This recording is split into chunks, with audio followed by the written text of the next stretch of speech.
Warahmatullahi Ta'ala Wabarakatuh. Kembali lagi dengan saya Suci Firda Awaliyah dari jurusan Ilmu Al-Quran dan Tafsir kelas 4B. Di sini saya akan melanjutkan review dari sebelum-sebelumnya. Tentunya mengambil dari dua buku ya. Yang pertama itu ada rekonstruksi sejarah Al-Quran, dan yang kedua itu adalah The History of Quranic Text. Mari kita simak videonya ya. Di sini saya akan membahas dari asal-usul keragaman bacaan Al-Quran. Dalam bab hal lalu telah dikemukakan bahwa salah satu sebab yang melatar belakangi munculnya keragaman bacaan Al-Quran adalah ketidaksempurnaan aksara Arab, yakni scriptio defectiva, yang tidak memiliki tanda-tanda vokal dari titik-titik diakritis pembeda konsonan berlambang sama yang digunakan ketika itu untuk menyalin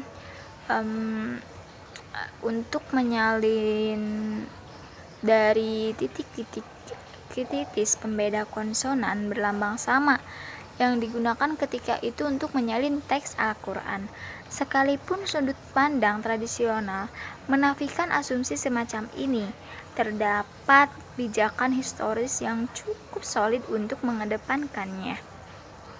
Gagasan tentang latar belakang kemunculan variation semacam ini dalam kenyataannya bukanlah hal baru di dalam Islam, sebagaimana dikemukakan Al-Jazairi.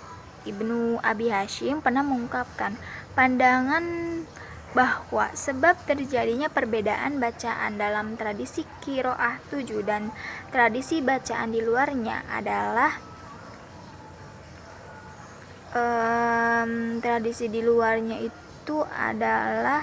bahwa di kawasan-kawasan utama Islam yang memperoleh kiriman salinan mushaf Utsmani telah berdiam para sahabat Nabi, yang darinya masyarakat wilayah tersebut mempelajari bacaan Al-Quran. Salinan mushaf yang dikirim Utsman ditulis dalam scriptio defectiva, maka masyarakat di tiap wilayah itu tetap membaca mengikuti bacaan yang mereka pelajari pada para sahabat Nabi, sepanjang bersesuaian dengan teks Utsmani. Sementara yang tidak bersesuaian dengannya ditinggalkan. Dari sinilah muncul keragaman bacaan di kalangan qurra dari berbagai wilayah Islam.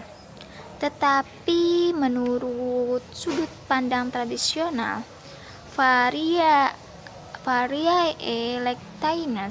terutama dalam kategori mutawatir dan masyhur, bersumber dari Nabi sendiri. Gagasan ini dipijakan pada sejumlah hadis yang menegaskan bahwa Al-Quran diwahyukan dalam 7 ahruf ala sab'ata ahruf. Yang terkenal dari berbagai hadis ini antara lain adalah riwayat dari Umar ibnu Khattab dan Hisham bin Hakim berikut ini. Dari Miswar bin Mahroma dan Abdul Ar-Rahman bin Al-Qori bahwasanya keduanya mendengar Umar bin Khattab berkata, "Aku berjalan melewati Hisham bin Hakim bin Hisam yang tengah membaca surat Al-Furqan pada masa Rasulullah. Lalu dengan cermat kudengarkan bacaannya. Dia membaca dalam ahruf yang banyak, yang tidak pernah dibacakan Rasulullah kepadaku. Hampir saja kuserang dia dalam sholatnya, tetapi aku bersabar hingga ia menyudahi sholatnya. Kemudian aku tarik bajunya dan menanyainya, 'Siapa yang bacakan kepadamu surat yang aku dengar kau bacakan tadi?' Jawabnya, 'Rasulullah yang bacakannya kepadaku.' Aku berkata, Bohong kamu, sesungguhnya Rasulullah telah membacakan kepadaku lain dari yang kamu bacakan. Lalu aku bawa dia ke Rasulullah dan mengadukannya. Sesungguhnya aku mendengar orang ini membaca surat Al-Furqan dalam ahruf yang tidak pernah Anda bacakan kepadaku. Maka Rasulullah berkata, lepaskan dia, bacalah Hisham. Lalu Hisham membaca dan dengan bacaannya yang telah kudengar tadi. Kemudian Rasulullah bersabda, demikianlah surat itu diturunkan. Kemudian ia berkata, bacalah wahai Umar. Maka aku pun membacakan bacaan yang pernah dibacakan Rasulullah kepadaku.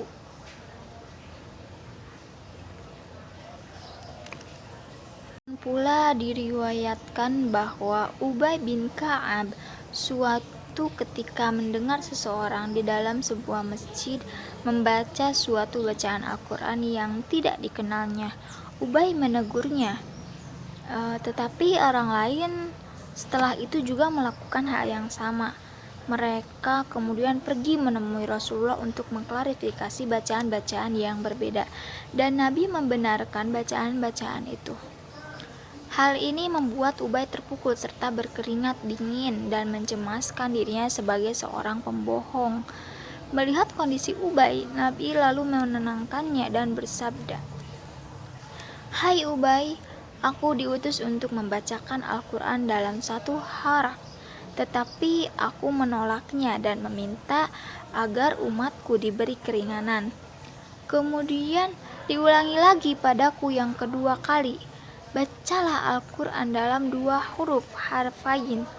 Aku pun menolak lagi dan memohon agar umatku diberi keringanan. Lalu diulang lagi yang ketiga kalinya, bacalah Al-Quran dalam 7 ahruf. Sementara sejumlah hadis lainnya mengungkapkan pewahyuan Al-Quran dalam 7 ahruf, tetapi tanpa merujuk perselisihan tentang perbedaan bacaan di kalangan kaum muslimin generasi pertama. Jadi, Bukhari dan Muslim misalnya meriwayatkan dari Ibnu Abbas yang berkata kepadaku dalam satu harf, Jibril membacakan Al-Quran kepadaku dalam satu harf, tetapi aku menolaknya dan aku terus mohon kepadanya agar ditambahkan. Maka dia menambahkan hingga akhirnya mencapai 7 ahruf. Demikian pula dikabarkan Ubay bin Ka'ab meriwayatkan bahwa ketika Nabi tengah berada di kolam Banu Ghafar, Jibril datang kepadanya dan berkata, sesungguhnya Allah memerintahkanmu membacakan Al-Qur'anmu dan umatmu dalam 2 huruf harfain. Pembahasan dari saya, mohon maaf apabila terdapat salah kata karena di sini kita sama-sama belajar. Wabillahi taufiq wal hidayah. Wassalamualaikum warahmatullahi wabarakatuh.